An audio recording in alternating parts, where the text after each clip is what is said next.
All right. We are live. We're live. How we feeling? We good? Vibes good? I feel like I'm about ready to go into a haunted house. You said that. I want... you have your mic on, I'm assuming? Yes, I do. Okay, I want you to explain that to our viewers, what that means exactly. It's like... I'm excited, but I feel like...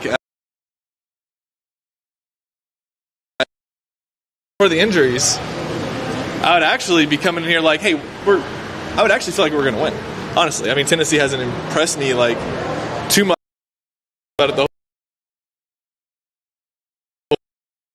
know more than anybody, I spent the entire drive down from Louisville. Hey, backs against the wall. We're going to play. Is expecting you to go into here and win this game. Yeah. But Andrew Carr removed from the injury report, so he will now play officially. Kind of adds less of the like chip on your shoulder-ness, like, hey, we're almost at full strength. Obviously, it's a big. You just want to take the stairs so we're not annoying people with. Yeah, let's do that. Is this right here? Yeah. All right. Taking the stairs. Taking the stairs. I hope our signal gets through. What are the chances the signal gets through for this? You know what? It looks like we're still doing stuff. So. Are we? Yeah. So yeah, it was like this weird. Was it level 2 last time we were here? They said to walk across. Yeah. Definitely. There we go. It was this weird feeling of like, hey, what do you have to lose? You're playing with house money. You're down Andrew Carr and Lamont Butler and Kirk Risa. Nobody's expecting you to win. So go win the game. But now that Andrew's back in, it does kind of give me more of like, okay, it's a little bit more of a level playing field. I don't know. A little bit more, but I feel like just being without your point guard, like that's... It's pretty huge. I mean, Lamont Butler is the team's MVP. Somebody that Kentucky really struggles. Let's not get hit by a car, Steven. Well, we're going to try not to.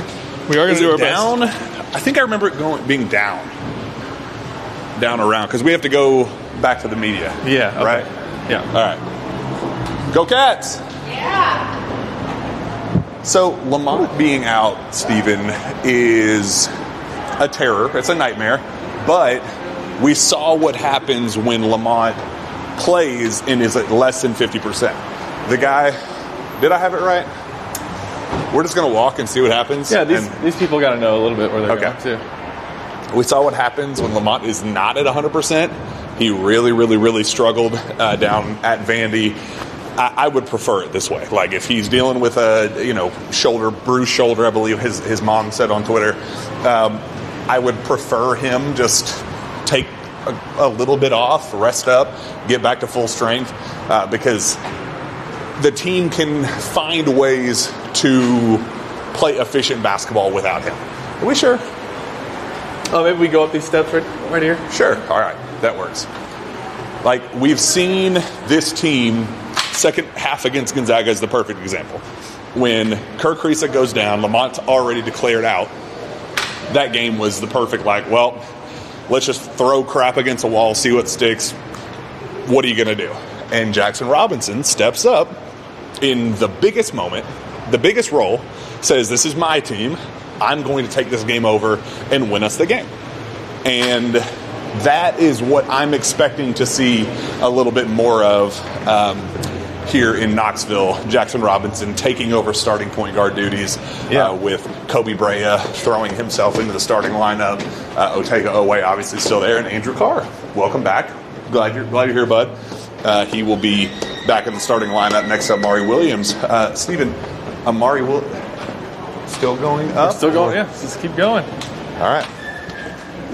Maybe this is it right here. Well, Amari Williams' birthday. There you go. Just wanted to throw that out there as well. I am thinking this is a game, Jackson. Just pull. Just keep pulling. Can we go down here? Yes. There we go. All right. We're back on track. What do you think about that? Jackson, take 20 shots today. Oh, I don't think there's like a single doubt in my mind. Like if there is a way for Kentucky to win this game, it is by Jackson Robinson scoring. Like, give me the minimum points for Jackson Robinson to win this game. Minimum? Yeah. 25.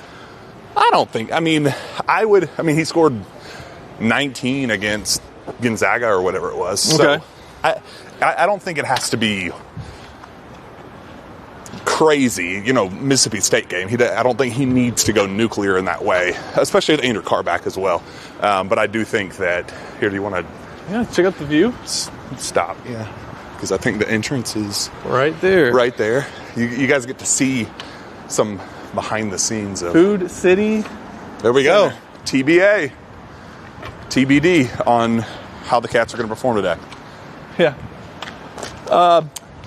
Man, look at this view. I Look do at like the view. They're going to have this whole entertainment district down here on the river, and that's going to be pretty cool.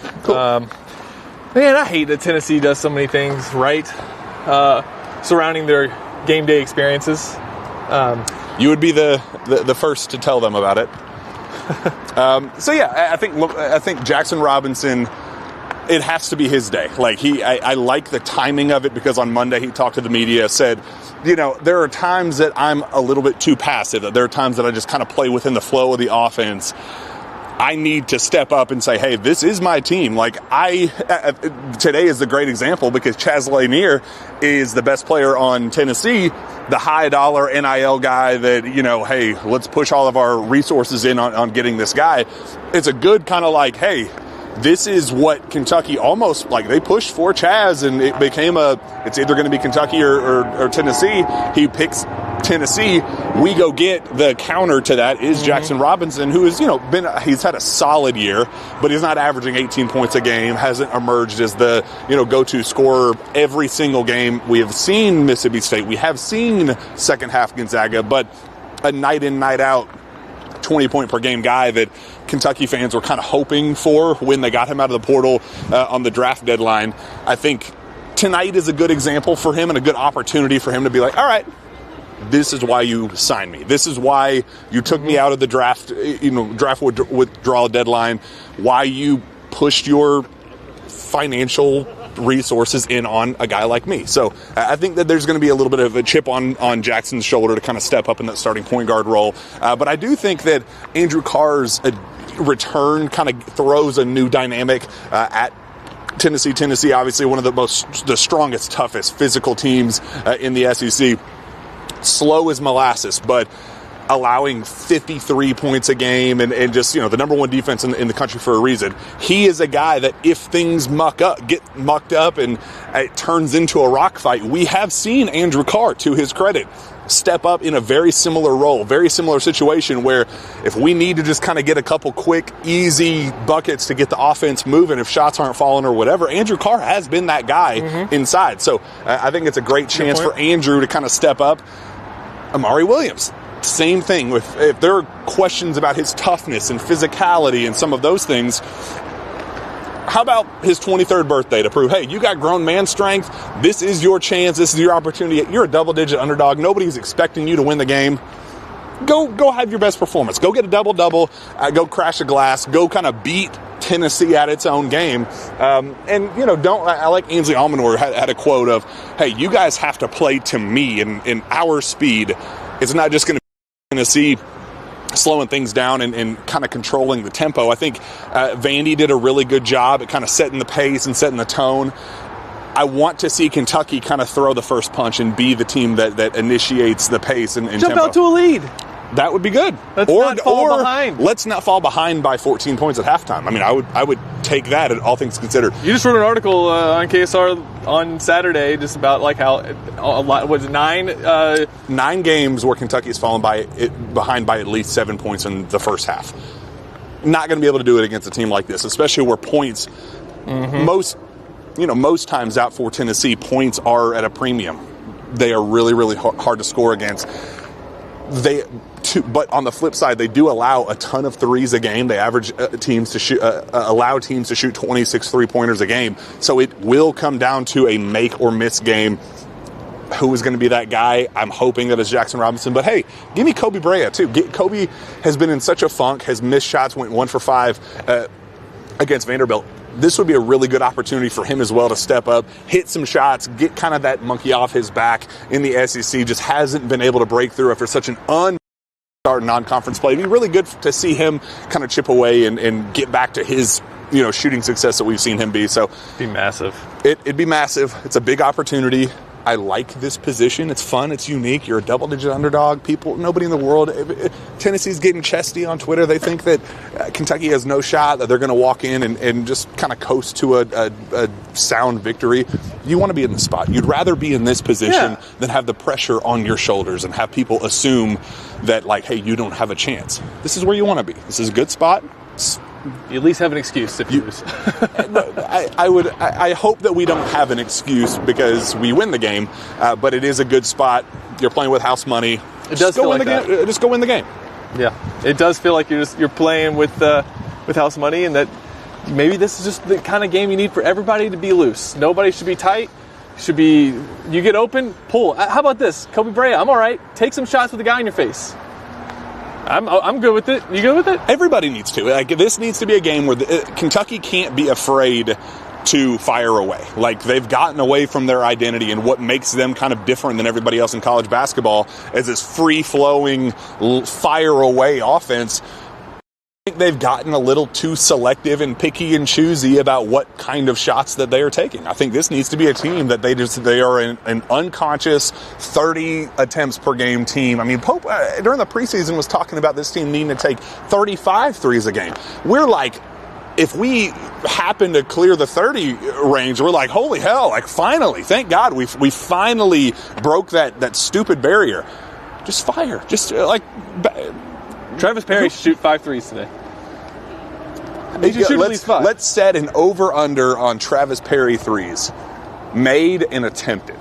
3. He might go. If he goes 3 of 5, I'm actually gonna feel decent about. If Travis Perry goes 3 for 5, they're winning the game. And not even a single doubt in my mind that Kentucky wins this game if Travis Perry goes 3 for 5. I'd say, like, you can set that line for kind of all of them. If Jackson Robinson hits 5 threes, zero doubt in my mind that they win the game. If Kobe Bryant hits 4 threes, zero doubt in my mind Kentucky wins the game. And you have the dudes. You have the guys that are capable of doing it. It's just been kind of a slugfest to get to that point. I just want to see them fire away, confidently take shots. This is a team that will allow them.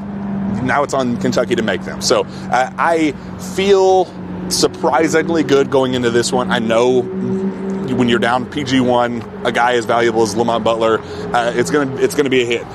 When Andrew Carr is as banged up as he is with his back injury, it's gonna be a hit. So you'd want to see them get back to full strength, especially ahead of the Arkansas game on Saturday. But hey, I want to ask you this before we wrap up, Steven.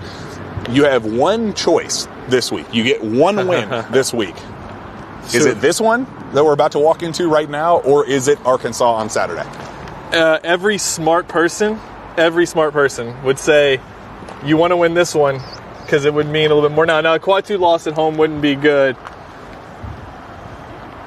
You can't lose Saturday though, so it's dumb. But you can only get one. You can only get one. I would take Arkansas.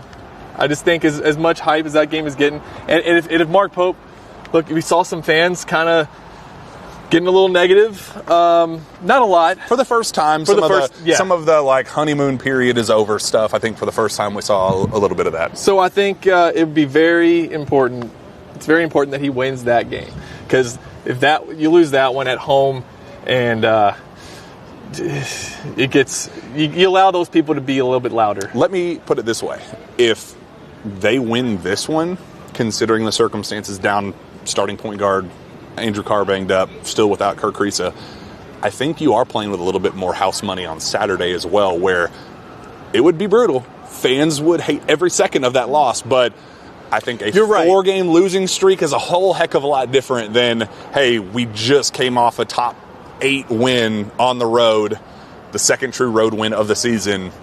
You're right. You're right. If you win this game today, it does give you a little bit more grace for if you were to drop one. And at the end of the day, if you lose to Arkansas, they're not going to the tournament. They're going to be watching Kentucky play in March. You tip your hat and say, congrats, Calipari. We got the resume-boosting win when it mattered. Yeah. We already got it. We got several of these. At the end of the day, Arkansas will be a quad 2 game at home, win or lose. So I would rather have the quad 1 road win versus the quad 2 home win. But first, we got to take care of business. It's a big one here inside Thompson Boling Arena at Food City Center, presented by Food and Sam's Club and Kroger and just name all the food puns. I'm excited. Fun opportunity. Weird, kind of unique spot for Kentucky to be in, being a double-digit underdog. But hey, go win the game. Nobody believes in you. Why not? We believe in us. Let's go win the game. Go get it.